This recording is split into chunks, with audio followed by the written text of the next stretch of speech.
What's up guys? I hope you are doing well. I am Veer. Welcome to Study Lover again. ये हमारी second video है। First video में already upload कर चुका हूँ। इस वीडियो में हम न्यूज़ एनालिसिस करेंगे, कुछ आर्टिकल्स या कुछ आप ऑर्गेनाइजेशन कहते हैं उनका रिवीजन करेंगे।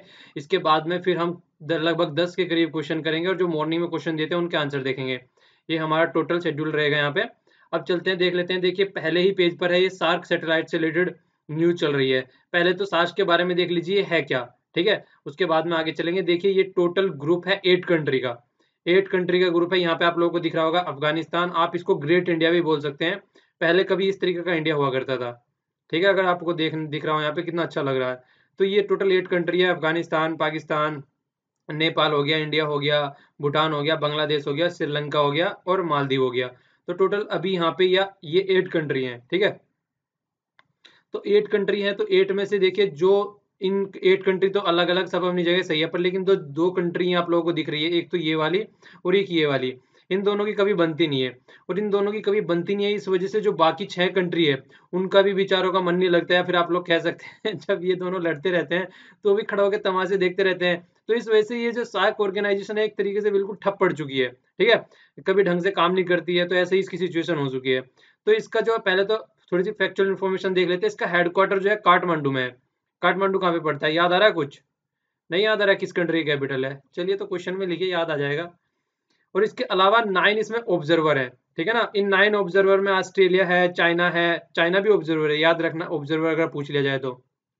और यहाँ तक कि यूरोपियन यूनियन भी इसमें ऑब्जर्वर है, यूनाइटेड स्टेट भी है, साउथ कोरिया भी है, जापान भी है, और भी 2-3 कंट्री हैं। सबके नाम याद रखने की जरूरत नहीं है। बस चाइना का नाम याद रख सकते हैं, यूरोपियन यूनियन का याद रख सकते हैं क्योंकि ये अभी अभी बहुत ही ज्यादा न्यूज में चल रही है। और यूनाइटेड स्टेट का भी नाम याद रख सकते हैं। तो 3 का आप नाम चाहे तो नाम याद रख सकते हैं कि इनके पास में ऑब्जर्वर स्टेटस है सार्क से रिलेटेड, ओके। और जो फॉर्मेशन हुआ था इसका, वो हुआ था दिसंबर में, हुआ था 1985 में। तो 1885 में एक ऑर्गेनाइजेशन का गठन हुआ था जिसको हम आज की डेट में भी कांग्रेस बोलते हैं, इंडियन नेशनल कांग्रेस का। तो उसी के बेस पे आप लोग चाहे तो इसका याद रख सकते हैं। उसके लगभग लगभग क्या हो गया, लगभग 100 साल बाद में फिर अपना सार्क बन गया ये। तो यहाँ पे अब ये वाला हमने देखे, हमारे जो प्राइम मिनिस्टर हैं नरेंद्र मोदी जी हैं, उन्होंने प्रपोज किया कि एक सैटेलाइट बनाते हैं। नए नए जोश था, नया नया उत्साह था। जैसे ही वो प्राइम मिनिस्टर बने तो उन्होंने सोचा कि यार कंट्रियों के साथ में मिलकर काम करते हैं। तो उन्होंने 18 सार्क की मीटिंग हुई थी जो कि नेपाल में हुई थी। नेपाल में हुई थी 2014 में। उन्होंने वहां पे क्या बोला कि एक सैटेलाइट बनाते हैं सब मिलके, और फिर मिलके काम किया जाएगा उसके। मतलब इनका जो टोटल पर्पस था वो यही था कि सारों को मिलके एक ग्रुपिंग बनानी है अपनी अच्छी सी, और सबको साथ में सबको साथ में लेके चलना है। पर लेकिन वही बात आ गई, पाकिस्तान भाई साहब बोले कि हमको आपके साथ में काम ही नहीं करना है, आप अपना अलग देखिए कुछ। तो फिर ये इस तरीके से, तो इसमें प्रॉब्लम आ गई कि यार ये साउथ, अब इसको सार्क सैटेलाइट तो बोला नहीं जाएगा। तो फिर इसका नाम चेंज करके ये साउथ एशिया सैटेलाइट कर दिया, ठीक है। क्योंकि देखिए इसके सार्क तो नाम नहीं लिया जा सकता क्योंकि एक कंट्री जो है वो यहाँ से निकल गई है। तो फिर इसका नाम साउथ एशिया सैटेलाइट कर दिया। तो अगर इसको कभी कभी कोई सा भी नाम इसमें लिया जाए तो आप लोगों को दोनों याद रखने हैं, ठीक है। 2014 में इसको प्रपोज किया गया था। एक क्या नाम, एक चीज आपको याद रखनी है कि देखिए आज अभी फर्स्ट में है, ठीक है। तो अभी इससे रिलेटेड न्यूज अभी आएगी, क्यों? क्योंकि ये अभी अभी ये 5 मई को वो होगा, ये अभी छोड़ा जाएगा। तो 5 मई को छोड़ा जाएगा, तो अभी इसके बारे में कई बार इन्फॉर्मेशन आएगी। तो और कुछ इन्फॉर्मेशन आज देख लेते हैं, उसके बाद में फिर से जब इसकी डिटेल इन्फॉर्मेशन आएगी जिस दिन इसको लॉन्च किया जाएगा, उसके बाद में फिर इसको और अच्छे से देखेंगे, ठीक है। जो ये मिशन है देखिए ओवर लगभग 12 साल तक वर्क करेगा ये। और एप्लीकेशन क्या क्या है इसके, देखिए टेलीकम्युनिकेशन हो गया, डिजास्टर मैनेजमेंट हो गया, जिस तरीके से आपने नेपाल में देखा अभी अर्थक्वेक आया था तो वो सब हो गया, तो उसको हैंडल करना है। टेली एजुकेशन हो गया, टेली मेडिसिन हो गया, डीटीएच की फैसिलिटीज हो गई, डिजास्टर मैनेजमेंट सपोर्ट में हो गए। तो ये सारी फैसिलिटीज है। जिस तरीके से टेलीमेडिसिन का ले लीजिए, देखिए इंडिया में जो है हम लोग जेनरिक ड्रग्स काफी टाइम यूज कर चुके हैं। तो इंडिया एक हब है जेनरिक ड्रग की। तो जेनरिक ड्रग का हब है, अगर कहीं पे टेलीमेडिसिन एक बार स्टार्ट हो जाती है तो इंडिया को कितना फायदा होने वाला है। जितनी भी इंडिया की कंपनी है यहाँ पे, तो उनको बहुत ज्यादा फायदा होगा टेलीमेडिसिन का। और एजुकेशन के फील्ड में तो हम महारती हैं, आप बोला जा सकता है। हमने लोगों को पता नहीं क्या क्या सिखा दिया है वर्ल्ड को। तो उसमें भी हम अगर ऑनलाइन लोगों को पढ़ाने बैठ जाएंगे तो पता नहीं कौन कौन पढ़ेगा फिर। तो उससे भी हम एक एजुकेशन फैला सकते हैं और एक पॉजिटिव इन्वॉल्वमेंट इससे पड़ेगा। तो इससे क्या होगा, सामने वाले का फायदा और हमारे फायदा है, तो म्यूचुअल बेनिफिट आप लोग इसको बोल सकते हैं, ओके। जो इसमें बैंड यूज किया जा रहा है वो केयू बैंड यूज किया जा रहा है। तो इसका आप लोग नाम याद रख सकते हैं। ये टेक्निकल टर्म है, थोड़ी ट्रांसपोंडर ये सब जो होते हैं, मतलब एक तरीके से थोड़ा ज्यादा उसमें टेक्निकलिटी में घुस जाओगे तो फिर चीजें ऊपर से जाने लगेंगी। थोड़ा वो थोड़ा इलेक्ट्रॉनिक्स वाली चीज आ जाएंगी, तो थोड़ा याद रखिएगा बस KU बैंड, ठीक है ना। और इसका लॉन्च व्हीकल का नाम याद रखिएगा, इसको बोलते हैं GSLV, मार्क सेकंड के द्वारा ये भेजा जाएगा। GSLV का अभी यूज हमने स्टार्ट किया है, अब तक हम PSLV यूज कर रहे थे, लेकिन अभी हमने GSLV यूज करना स्टार्ट कर दिया है, जिसकी वजह से देखिए इसका जो होता है PSLV से जो भेजे जाते थे वो ज्यादा रेंज तक नहीं भेजे जाते थे, अब इससे हम अच्छे खासी रेंज तक हम सैटेलाइट को ट्रांसफर कर सकते हैं, ठीक है। जो बेनिफिशियरी है वो तो आप लोग समझ ही गए होंगे कौन है। भले ही अफगानिस्तान के साथ में यहाँ पे पाकिस्तान की वजह से बाउंड्री नहीं मिल रही है, पर अफगानिस्तान भी इसमें है, ठीक है ना। तो नेपाल हो गया, भूटान हो गया, बांग्लादेश हो गया, अफगानिस्तान हो गया, श्रीलंका हो गया और मालदीव हो गया। तो अभी टोटल 6 तो ये कंट्री है, और 7वां हो गया इंडिया। तो अभी ये सारे मिलके वर्क कर रहे हैं इस पे, ओके। और हाँ, बनाया किसने है वो तो आप लोगों को पता ही होगा, खैर बताने वाली तो बात नहीं है। बनाया गया इसरो के द्वारा है, और छोड़ा जाएगा सतीश धवन जो सेंटर है आंध्र प्रदेश में, ठीक है ना, तो वहां से छोड़ा जाएगा। तो इसका थोड़ा याद रखिएगा, ओके। आइए बात नेक्स्ट देखते हैं। देखिए नेक्स्ट वाली न्यूज बहुत ही फेवरेट पर्सन है ट्रम्प जी, उनसे रिलेटेड है। उन्होंने काफी कंट्रोवर्सी में वो रहती हैं, पता नहीं क्या फेवरेट बन गया उनका कंट्रोवर्सी में रहना, जब तक न्यूज में ना आए। जैसे नहीं होता है, अगर कोई बदमाश है किसी एरिया का, तो क्या सोचता है, कुछ उल्टे सीधे काम करता रहता है। क्यों? क्योंकि न्यूज़पेपर में आएगा तो लोग देखेंगे, डरेंगे उससे। तो काइंड ऑफ काम ये आज की डेट में कर रहे हैं, इनका पर्पज बन गया किसी तरीके से ऐसी स्टेटमेंट देनी है कि न्यूज में बने रहे, ठीक है। तो इन्होंने देखिए अभी कई कंट्री के ऊपर, खासकर चाइना, रसिया और इंडिया के ऊपर ब्लेम लगाया है। इन्होंने उनको बोला है कि ये जो पेरिस पीस क्लाइमेट जो संधि है, जो एग्रीमेंट है, जिसके बारे में चिल्लाते रहते हैं कि पेरिस पीस क्लाइमेट करना है, मतलब एक क्लाइमेट चेंज का प्रोग्राम आ रही है, उसको सोल्व आउट करना है। तो ये कह रहे हैं कि ये कुछ भी इसमें कोई भी ढंग से पे नहीं कर रहा है, मतलब कुछ भी कंट्रीब्यूट नहीं कर रहा है। तो ये इनकी स्टेटमेंट निकल के आई है अभी, ठीक है। तो देखिए ये बोले हैं कि नेक्स्ट 2 वीक में मैं बताऊंगा मुझे क्या करना है। अभी आप पहले अपना डिसाइड कर दीजिए आप लोग क्या कर रहे हैं। तो ऐसा कुछ ये अभी बोल रहे हैं यहाँ पे। तो देखिए ड्यूरिंग जो इन्होंने अपना कैंपेन चलाया था, उस टाइम पे ड्यूरिंग कैंपेन इन्होंने बोला था कि मैं इससे विड्रॉल कर जाऊंगा, मुझे इसमें रहना ही नहीं है, ठीक है। तो मैं इससे विड्रॉल कर जाऊंगा। पर लेकिन आज की डेट में हम लोगों ने काफी डिस्कस किया था। देखिए डोनाल्ड ट्रंप वहां पे प्रेसिडेंट है, ठीक है ना, पर लेकिन वहां पे एक सोसाइटी नाम की भी चीज है जो उनकी भी चलती है, वहां पे कुछ बहुत सारी एनजीओ भी हैं जो उनकी भी चलती है। और इनको मान लीजिए 54% या 50% से ज्यादा वोट मिल गई है, ठीक है, या 51% जितनी भी मिली है। तो बाकी की जो 46% या लगभग 50% या आप लोग कह सकते हैं, वो पॉपुलेशन ने थोड़ी ना इनको वोट दिए। तो वो तो समझते हैं ना क्या सही क्या गलत है, तो वो आगे निकल के आएंगे। बहुत सारी एनजीओ हैं, तो उनकी वजह से इनको यहाँ से निकलना मतलब मुश्किल हो जाएगा। यहाँ से निकल तो पाएंगे नहीं खैर, क्योंकि बहुत बड़ा इशू बन जाएगा।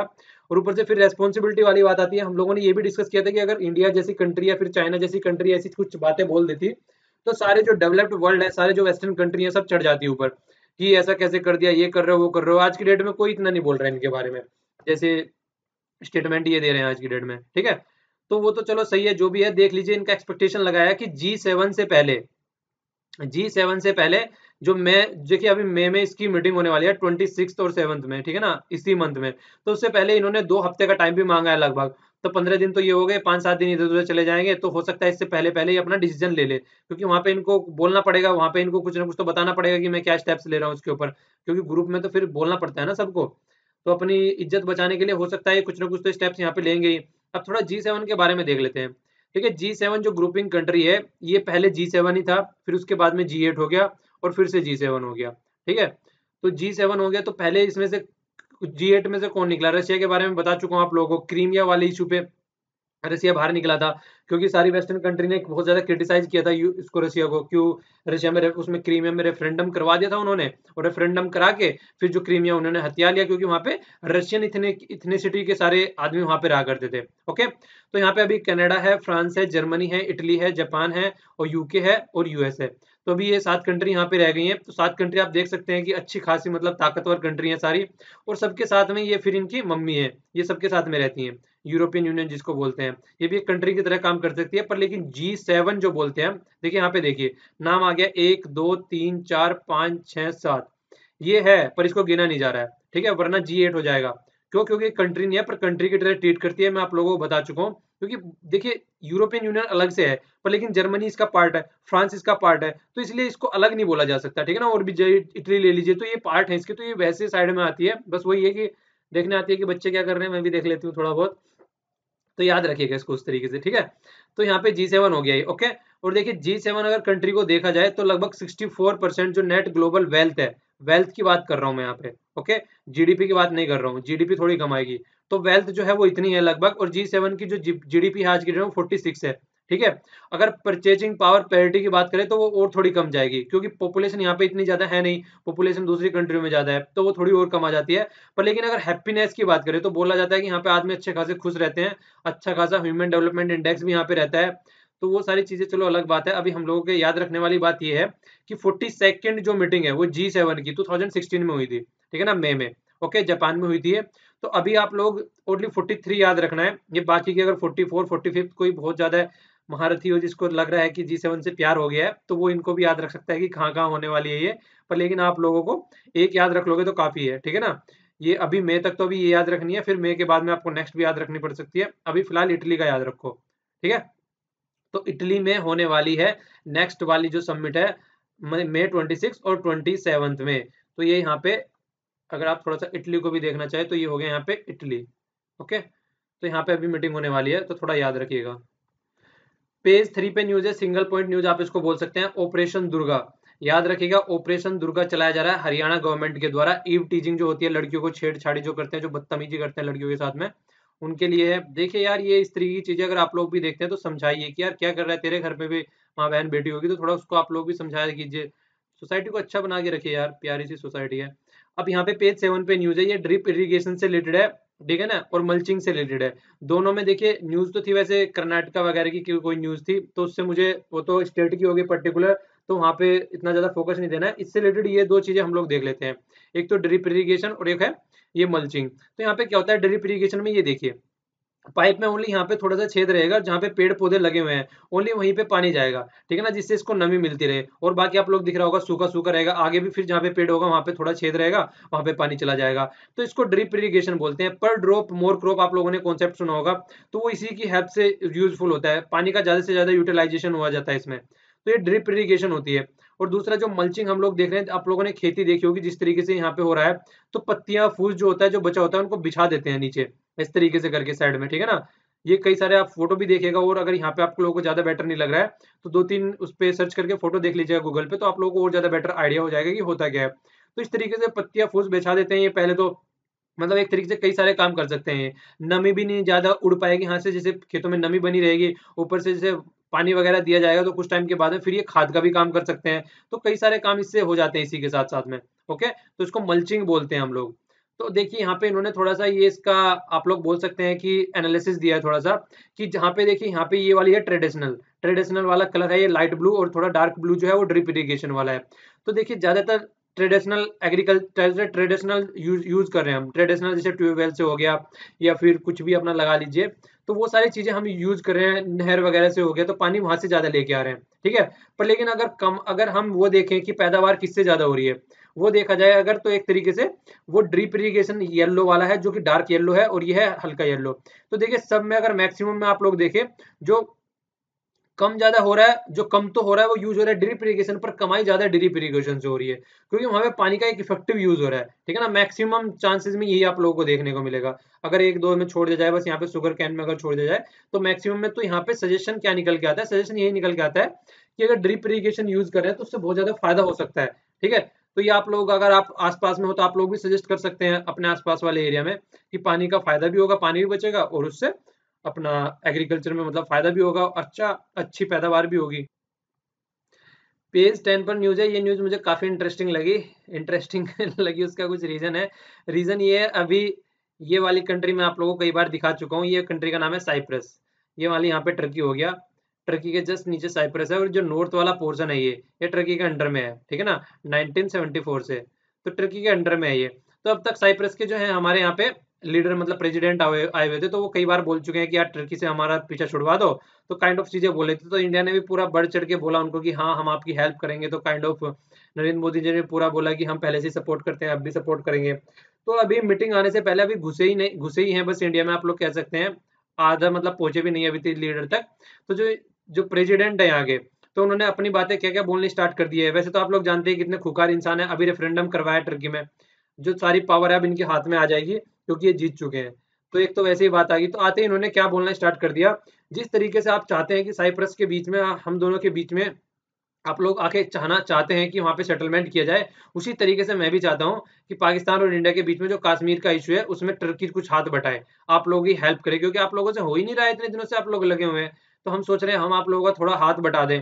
और देखिए हमारे वाला अगर ये मतलब इनके वाला तो जो मैटर है वो 1974 का है, तो इनका ये भी चल रहा होगा माइंड में कि हमारे वाला तो फिर भी नया है, आपका तो यार इतना पुराना है, मतलब 1950 से आप लोग लेके खींच के चल रहे हैं, तो आप लोगों को ज़्यादा ज़रूरत है। तो काइंड ऑफ ये मतलब एक तरीके से आप लोग बोल सकते हैं कि मज़ा ले रहे हैं, ठीक है? कि इंडिया वालों का आने से पहले कि आप लोग हमारे बीच में क्या आएँगे, हम बताते हैं आपको।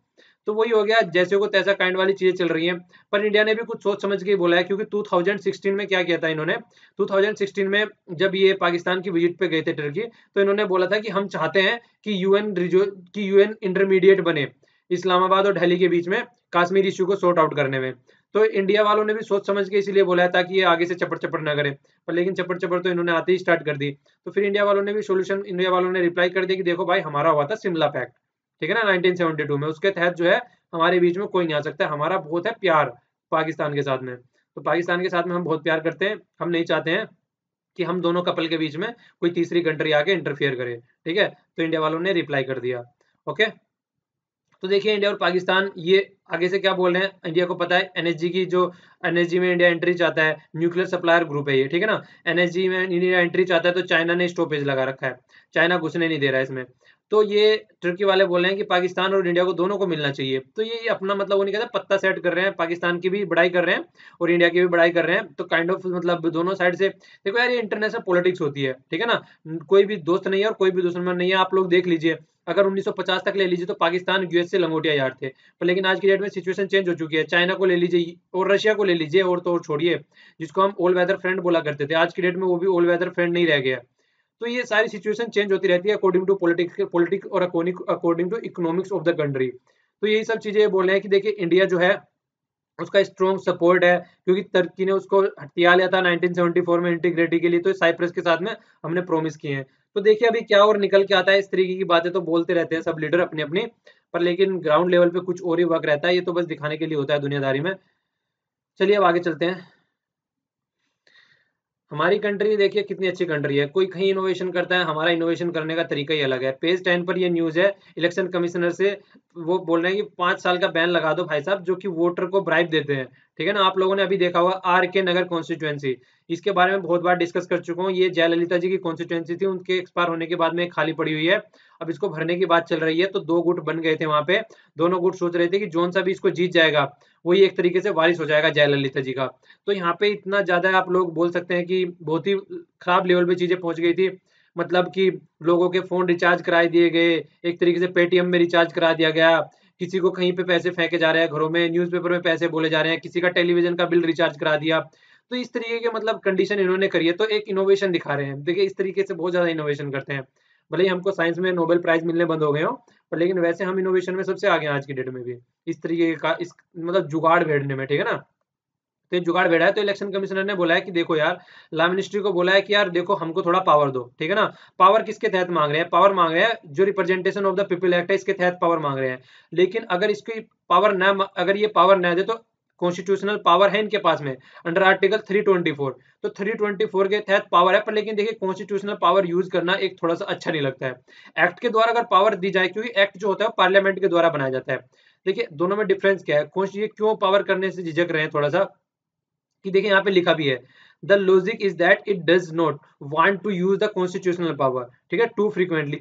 रीजन क्या है? रीजन ये है, देखिए कॉन्स्टिट्यूशन जो हमारा बनाया गया था, कॉन्स्टिट्यूशन हमारा जो बनाया गया था वो काफी टाइम पहले बनाया गया था। अगर आज की डेट में देखा जाए, उस टाइम से लेके अगर आज के टाइम में हम लोग देखें, तो काफी हद तक चीजें चेंज हो चुकी है बहुत कुछ। तो वहां पे चीजें उस टाइम के हिसाब से लिखी गई थी, हालांकि वो रिलीवेंट है। पर लेकिन आज के हिसाब से अगर जो आदमी चुन के आए हुए हैं पार्लियामेंट में बैठे हुए हैं, वो हम ही लोगों ने चुन के भेजे हैं, तो वो जो एक्ट बनाएंगे वो आज की डेट में ज्यादा रिलीवेंट होगा एज कम्पेयर टू जो कॉन्स्टिट्यूशनल प्रोविजन रखे हैं उनके कंपेयर में। तो इलेक्शन कमीशन ऑफ इंडिया क्या चाहता है कि कॉन्स्टिट्यूशनल प्रोविजन यूज करने से ज्यादा बेटर है कि आप जो है representation of people power act जो एक्ट है उसमें चेंज कर दीजिए, और जिससे कि बैन लगाया जा सके इनके ऊपर। तो इस तरीके का सजेशन ये बोल रहे हैं लॉ मिनिस्ट्री को। तो देखिए अब क्या आगे निकल के आता है। यहाँ तक तो यही था, अब आगे देखिए जो निकल के आएगा फिर डिस्कस करेंगे। डे बाय डे की बोल बच्चन गिरी होती है, थोड़ा सा आपको लोगों का कनेक्शन बना रहेगा कि चल क्या रहा है, ठीक है। पेज 11 पे ये आर्टिकल है, आर्टिकल अच्छा है पर न्यूज बुरी है ये। देखिए पेज 11 पे है, ये फार्मर सुसाइड से रिलेटेड है, ठीक है ना। तो फार्मर सुसाइड से रिलेटेड क्या न्यूज़ है यहाँ पे, अभी गवर्नमेंट ऑफ इंडिया ने अपना एक सर्वे टाइप का कराया, आप लोग बोल सकते हैं स्टडी कराई है, ठीक है। तो जो एग्रीकल्चर मिनिस्ट्री है उसके द्वारा 13 स्टेटों में इन्होंने ये कराई है। तो 13 स्टेटों में जो इनका निकल के आया है, जो इनका सर्वे एक तरीके का निकल के आया, तो उसमें क्या निकल के आया है कि जो डेथ होती है वो उसका रीजन क्या रहता है। तो डेथ होती है तो उसके रीजन कुछ दिए इन्होंने। एक तो फ्रिक्वेंटली जो क्रॉप फेलियर होती है, ठीक है ना, क्रॉप जितना एक्सपेक्टेशन लगाई जा रही है उसके हिसाब से काम नहीं किया है, ठीक है।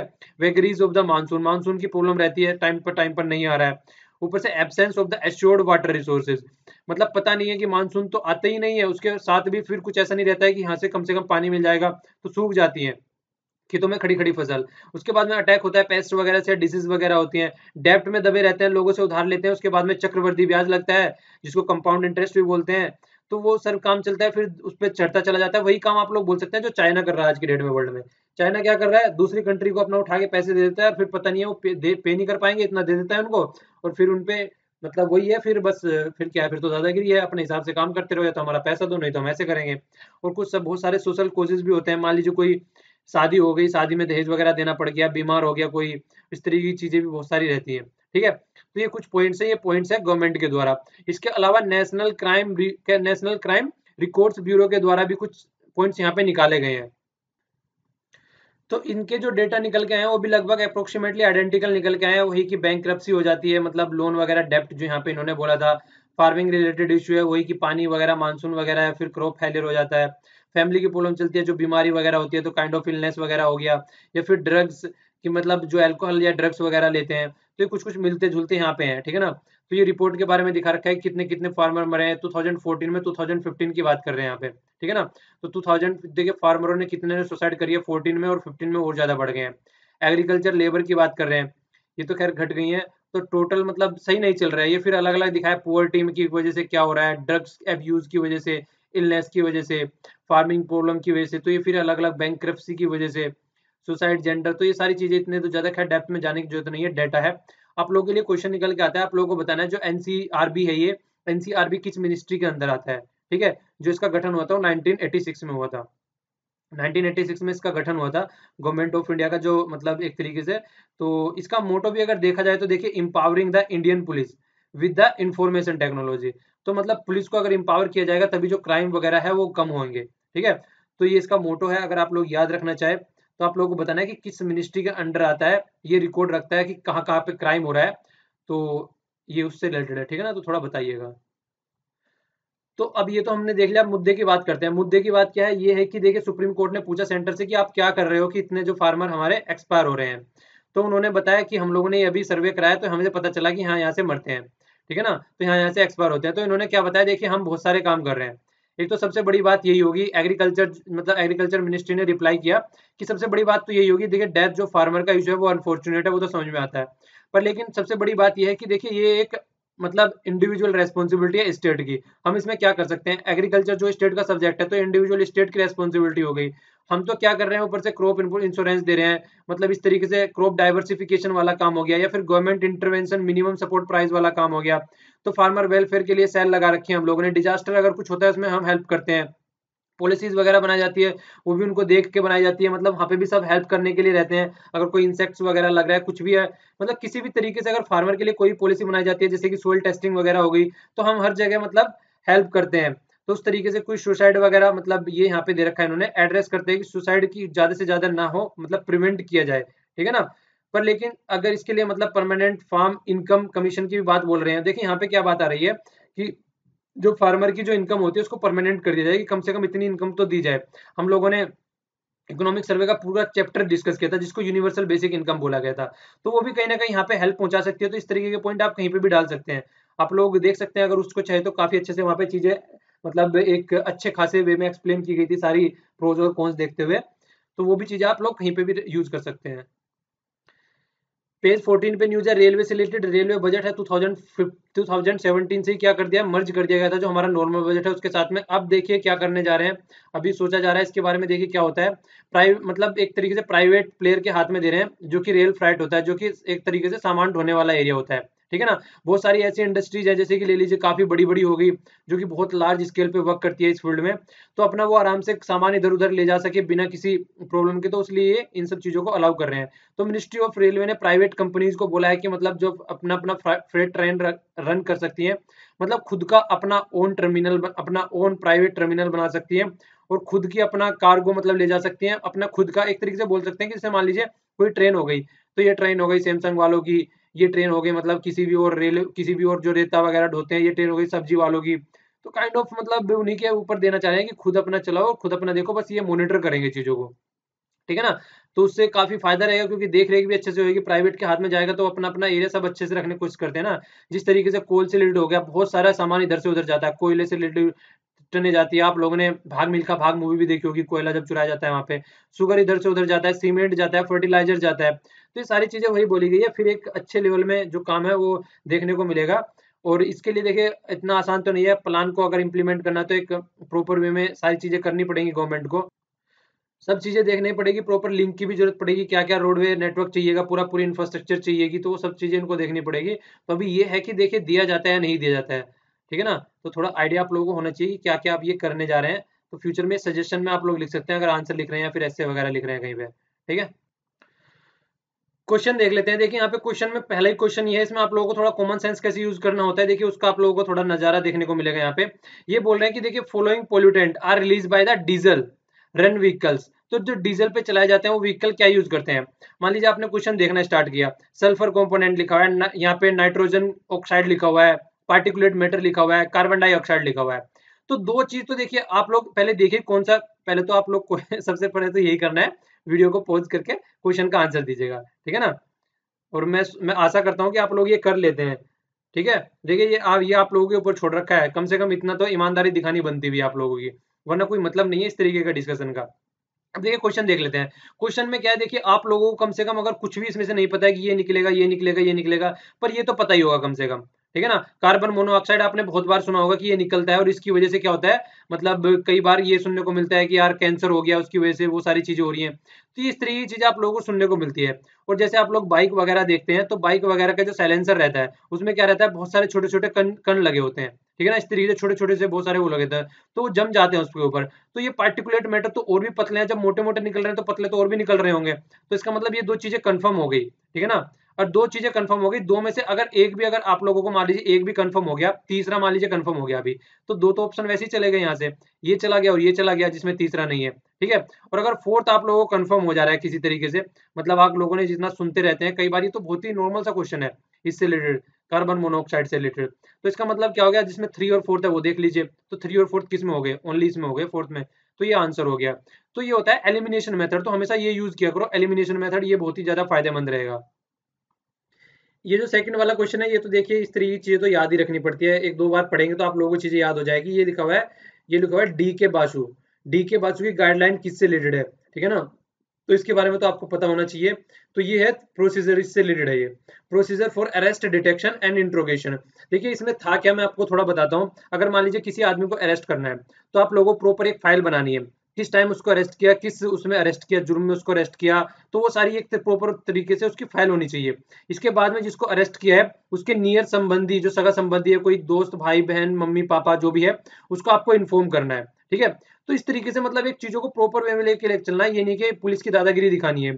तो इनसे रिलेटेड जो किस तरीके से अरेस्ट करना है, किस तरीके से मतलब डिटेंशन करना है, किस तरीके से इंट्रोगेशन करना है, तो वो सारी एक प्रॉपर वे में होनी चाहिए, ठीक है ना। तो उसके लिए यहाँ पे गाइडलाइन दे रखी है ये, तो 8-9 गाइडलाइन है, तो उसके बारे में यहाँ पे बता रखा है। आप लोग बस इतना याद रखिए कि ये इससे रिलेटेड है, ठीक है। इस तरह क्वेश्चन डायरेक्ट पूछे जाते हैं। यहाँ पे जो आर्टिकल, यहाँ पे जो डिस्कस कर रहे हैं इस क्वेश्चन में, आर्टिकल 39A की बात कर रहे हैं। 39A आर्टिकल पहले तो आप लोगों को यही याद रखना है, इससे आप लोगों को फायदा हो जाएगा। देखिए एक तो यहीं पे डायरेक्ट यही बन गया, कॉन्स्टिट्यूशन में जो लिखा गया 39A आर्टिकल, वहां पे लिखा गया है कि state to provide the lawyer, मतलब वकील प्रोवाइड कराना है एनी सिटीजन। तो किसको प्रोवाइड कराना है, किस कंडीशन में प्रोवाइड कराना है, अब यहाँ से क्वेश्चन बनता है। तो आर्टिकल 39A किससे रिलेटेड है, कि स्टेट को लॉयर प्रोवाइड कराना है, तो ये कॉन्स्टिट्यूशन में लिखा है। अब किस कंडीशन के अंदर प्रोवाइड कराना है वो हम आगे देख लेते हैं। पहली कंडीशन में क्या लिखा है, अनेबल, पहली कंडीशन में देखिए, unable to engage a lawyer due to the economic condition, मतलब जिसके इकोनॉमिक कंडीशन बहुत ज्यादा खराब है। आप लोगों को पता है कि कैसे कैसे वकील आज की डेट में कितना कितना पैसे लेते हैं। तो उस तरीके से अगर कोई गरीब आदमी है तो वो तो वही बात हो गया ना, आप लोगों ने सुना होगा कि यार डॉक्टर के और वकील से, इन दोनों से बच के रहो, इनके चक्कर में कभी मत पड़ जाना। तो वही बात है यहाँ पे। तो अगर कोई आदमी के पास में पैसा नहीं है तो ये ड्यूटी बनती है कि उसको प्रोवाइड कराया जाए, ठीक है ना। और दूसरा, पहला तो सही है इसका मतलब, तो पहला सही है तो ये तो गया, ठीक है। अब दूसरे की बात करें, इलिटरेट। अब आदमी इलिटरेट हो सकता है इलिटरेट है पर अकबर है। अकबर मतलब बादशाह है, मतलब पैसा दुनिया भर का है उसके पास में। तो ये स्टेट की कोई नहीं है कि मतलब पैसा है यार को तो कुछ भी खरीद सकता है, वो तो बुर्ज खलीफा खरीद सकता है। तो इसलिए ये नहीं देखा जाएगा कि लिटरेट है तो उसको भी प्रोवाइड कराया जाएगा, ठीक है ना। तो इस तरीके का कोई ऑप्शन नहीं है। तो दूसरा गलत हो गया। अब दूसरा गलत हो गया तो ये वाला गया। अब दो बच गए हैं। Unable to engage a lawyer due to disability. अब डिसेबिलिटी वाले में आप लोगों को सोचते ही बनता है, देखिए आदमी बहुत ज्यादा डिसेबल हो सकता है कुछ भी नहीं कर पा रहा है। तो इस तरीके से भी ये हमारे स्टेट की ड्यूटी बनती है कि उनको प्रोवाइड कराए, ठीक है ना, डिसेबिलिटी वाला, ठीक है। तो ये भी अगर आप लोगों को कंफ्यूजन हो रहा है, देखिए यहाँ पे, तो आगे आप लोगों का कंफ्यूजन क्लियर हो जाएगा, ठीक है ना। यहाँ पे देखिए अगर ऑप्शन में आप लोगों को कंफ्यूजन हो रहा है, अब पहला हो गया मान लीजिए, ठीक है ना, फर्स्ट तो पता है राइट है। अब फर्स्ट राइट है तो तीसरे की अभी हम लोगों को कंफर्म नहीं है। थर्ड हो गया harm by the action of state. अब स्टेट तो यार ऐसे ऐसे एक्शन लेते हैं, अभी आदित्य योगी नाथ जी ने बना रखा है कि जो मजनू वगैरह घूमते हैं, लड़कों लड़कियों साथ में घूमते हैं, अब उनकी पिटाई करो, ठीक है ना। अब वो तो लॉ एंड ऑर्डर के लिए बना रहे हैं, अब जिनकी पिटाई हो रही है तो उनको भी वकील स्टेट देगा क्या? मतलब ये एग्जाम्पल है ओनली, ठीक है ना। हालांकि देखिए आदमी को घूमने का हक है यार, किसी ने कोई गर्लफ्रेंड बॉयफ्रेंड है तो मतलब इस तरीके के केस, खैर देखिए क्या बोलूं इसके ऊपर, कुछ को अच्छा लगेगा कुछ को बुरा लगेगा।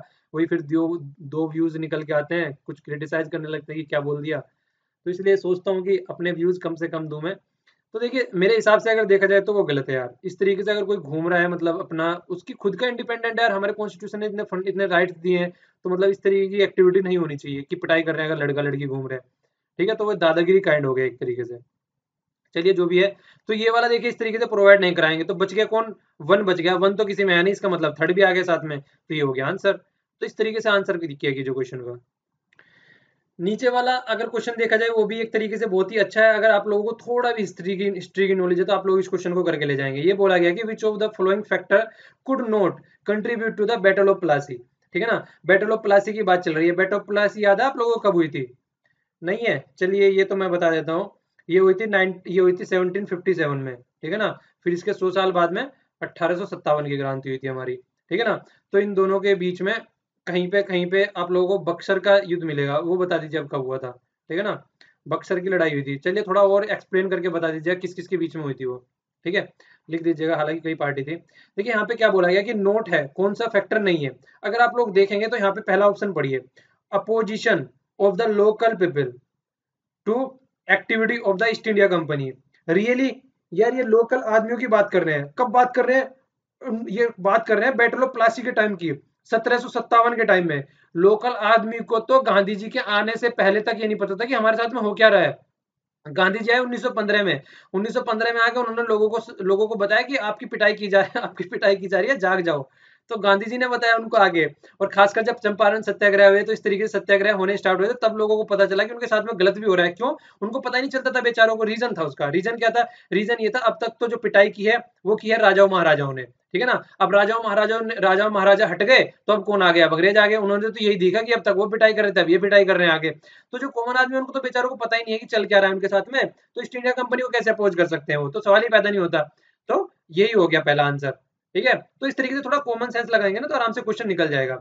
आगे क्या देखे? आगे तो वही बोल रहे हैं ब्रिटिश ने ये किया तो वो किया, वो तो हो ही गया, फिर नवाब की वजह से चीजें हो गई थी, तो वो तो पढ़ लेना, वो तो सारे ऑप्शन नहीं है जो ये वो ऑप्शन है जिनकी वजह से हुआ था, ठीक है।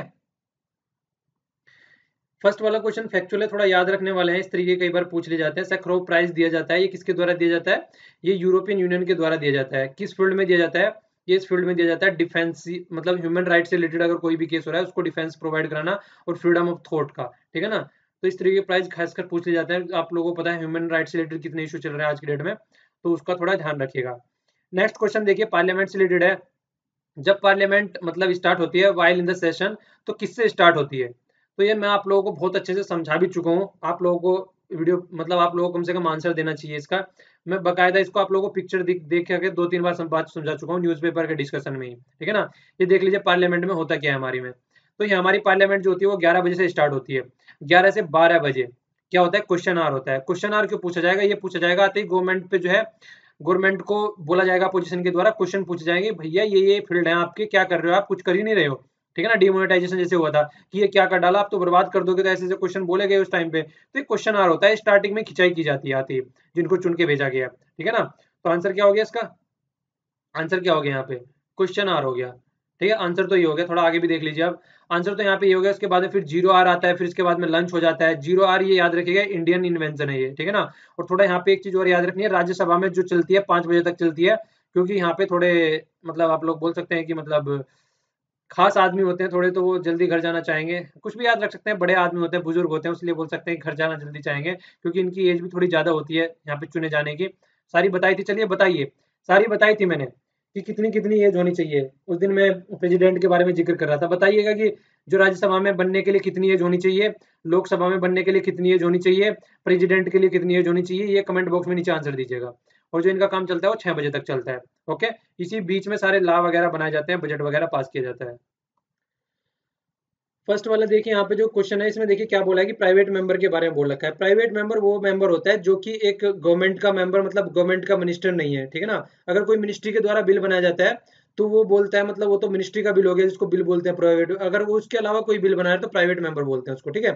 तो राज्यसभा की बात कर रहे हैं कि राज्यसभा में जो प्राइवेट मेंबर रहता है, can not initiate the legislation. यार वो राज्यसभा हो गई नेशनल की, मतलब हमारी कंट्री की पार्लियामेंट है, तो प्राइवेट मेंबर क्यों नहीं हो सकता, वो भी तो वहां पे गया हुआ है ना, तो मेंबर है वहां पे, तो क्यों नहीं कर सकता है वो, तो कर सकता है वो। तो इसमें कैन नॉट बोला हुआ है, तो ये गलत हो गया, ठीक है ना। तो फर्स्ट गया, प्राइवेट मेंबर जो राज्यसभा में होता है तो वो ऑल्टर नहीं कर सकता है जो लोकसभा के द्वारा बिल इंट्रोड्यूस किया जा सकता है। क्यों नहीं कर सकता है भैया, मतलब ऑल्टर कर सकते हैं, हाँ कर सकता है, ये सही है, ठीक है ना। ऑल्टर कर सकता है ये, ठीक है, प्राइवेट मेंबर। क्योंकि देखिए अगर वो पोजीशन वाले हैं तो वो क्या रहते हैं, वो यही तो रहते हैं, लोकसभा से कोई बिल आया लेके गवर्नमेंट के द्वारा, तो फिर वो बोलेंगे ये चीज हमें पसंद नहीं आई उसमें, मनी बिल पे कुछ नहीं कर सकते वो। पर लेकिन नॉर्मल अगर कोई लेके आ रहा है उसमें तो ये अपना कुछ भी कर सकते हैं, उसमें तो उंगली करेंगे ही करेंगे, ठीक है। तो ये हो गया, सेकंड हो गया इसका आंसर। ये भी थोड़ा सा फैक्चुअल क्वेश्चन है, इस तरीके की चीजें कुछ याद रखनी होती है। मॉन्ट्रिक्स रिकॉर्ड के बारे में ये बोला गया है, किससे रिलेटेड है ये, ठीक है ना। तो ये किससे रिलेटेड है, ये रामसर कन्वेंशन से रिलेटेड है। रामसर कहाँ पे पड़ता है, ये ईरान में पड़ता है, ठीक है ना, इसको याद रखिएगा। ये वेटलैंड वगैरह क्या होते हैं, वेटलैंड वगैरह ये होते हैं जो हमारे नदी हो गई, या जो हमारी नदियां हो गई, या फिर जो हमारे यहाँ पे झील वगैरह हो गई, तो जो इस तरीके की चीज होती है इनको हम वेटलैंड बोलते हैं। तो किस तरीके से इनको प्रोटेक्ट करना है, जो कि इंपॉर्टेंस है, मतलब अर्थ के लिए काफी फायदेमंद है, और सोसाइटी से जो उसको पोल्यूट करते हैं किस तरीके से उसको प्रोटेक्शन में रखना है, ठीक है ना। चलिए क्वेश्चन बताइएगा कि इंडिया में कितनी है इस तरीके की साइट, क्वेश्चन बताइएगा ये, ठीक है ना, कि कितनी साइट है इंडिया में। ओके, ये वाला क्वेश्चन है, सतनामी मूवमेंट की बात कर रहे हैं यहाँ पे, ये छत्तीसगढ़ में चलाया गया था खासकर, और आप लोगों को ये याद रखना है, ये fighting with the social justice for the marginalise caste and community, इससे रिलेटेड था। देखिए जितने भी कास्ट और कम्युनिटी आप लोगों को पता है कि क्या क्या कंडीशन उनके साथ में किया करती थी, तो इनका मानना था कि भगवान जो है वो एक है, वो गॉड जो है वो एक है। तो इस तरीके के मूवमेंट कई बार पूछे जाते हैं किस एरिया में चलाए गए हैं, तो किसके द्वारा चलाए गए हैं, ठीक है ना। तो ये आप लोगों को याद रखना है, छत्तीसगढ़ में चलाया गया है, ठीक है ना, खासीदास के द्वारा। ओके, तो ये दो तीन फैक्चुअल इन्फॉर्मेशन है, इनको याद रखिए। ये वाला क्वेश्चन भी काफी अच्छा हो सकता है और अंडरस्टैंडिंग लेवल का क्वेश्चन है। देखिए ये बोल रहा है कि नोट नोट बोल रहा है पहले कि कौन सा पिलर नहीं है पार्लियामेंट्री डेमोक्रेसी का, ठीक है ना। तो अगर पहले की बात करें तो पहले में बोला है इसने यूनिवर्सल एडल्ट सफरेज। तो अगर यूनिवर्सल यही नहीं होगा, वोटिंग देने का राइट ही नहीं होगा सबको, तो फिर कैसे पार्लियामेंट्री हो जाएगी, तो इसका मतलब ये तो है पक्का। इसके बाद में क्या बोला है, political representative are accountable to the people. Normal सी बात है, अकाउंटेबल नहीं होंगे तो अपनी मनमर्जी चलाएंगे, वरना फिर जैसे तुर्की का लीडर बनाया सब ऐसे बन जाएंगे, ठीक है ना। और all eligible citizen are allowed to the consider election में विदाउट डिस्क्रिमिनेशन, नॉर्मल सी बात है, ये भी हो गया। अब ये बात करें सेपरेशन ऑफ पावर, इंडिया में सेपरेशन ऑफ पावर का कॉन्सेप्ट है, पर लेकिन उस लेवल पे नहीं है जिस लेवल पे होना चाहिए, तो ये कॉन्सेप्ट हमारे यहाँ पे अच्छे से इंप्लीमेंट नहीं होता है, तो इसको आप लोग साइड में रख सकते हैं, ठीक है। तो ये वाला आंसर हो गया इसका। ओके, अब मॉर्निंग में क्वेश्चन पूछे गए थे, देखिए तीन मूर्ति मार्ग के बारे में पूछा गया था, तो यहाँ पे जो ये वर्ड यूज कर रहे हैं वो हाई फाई यूज कर रहे हैं, ठीक है ना। ये इसको यूज करने की बात चल रही थी अभी, तो फिर उस पर मुझे लग रहा है कंट्रोवर्सी चल रही है, अभी कर नहीं रहे हैं इसको। तो ये जो है उसकी इसराइल की सिटी है, वहां पे वर्ल्ड वार 2 में जो हमारे सैनिक गए थे वहां पे लड़ने के लिए, उसके बेस पे जो वर्ल्ड वार जो उसमें इसराइल में हमारे प्राइम मिनिस्टर विजिट करने वाला है, उसकी वजह से ये यूज करने की बात चल रही थी। सेकंड मनरेगा है, सबसे ज्यादा लार्जेस्ट इंप्लॉयमेंट प्रोवाइड करा देता है। प्रेसिडेंट रूल लगाया जाता है इसके अंदर में, ठीक है ना, ये आर्टिकल मॉर्निंग में ये भी पूछा था मैंने। और नेशनल फार्मास्यूटिकल जो प्राइसिंग अथॉरिटी है, एनपीपीए, ठीक है ना, इसको बोला गया था, ये आती है ministry of chemical and fertilisation और डिपार्टमेंट ऑफ फार्मास्यूटिकल। तो ये आप लोगों को याद रखना है, ठीक है। तो आज के लिए इतना ही। Thanks a lot for listening. देखिए वीडियो पसंद आती है तो शेयर कर दीजिए, कीजिए इसको, और लाइक तो किया कीजिए अगर पसंद आती है, अगर नहीं पसंद आती तो डिसलाइक कीजिए, दोनों चीज़ें वेलकम है। तो आज के लिए इतना ही, और हेल्प कीजिए यार लोगों की, खुश रहोगे अंदर से, दिल से खुशी मिलेगी आप लोगों को हेल्प करके। तो आज के लिए इतना ही। Thanks a lot for listening. Jai Hind.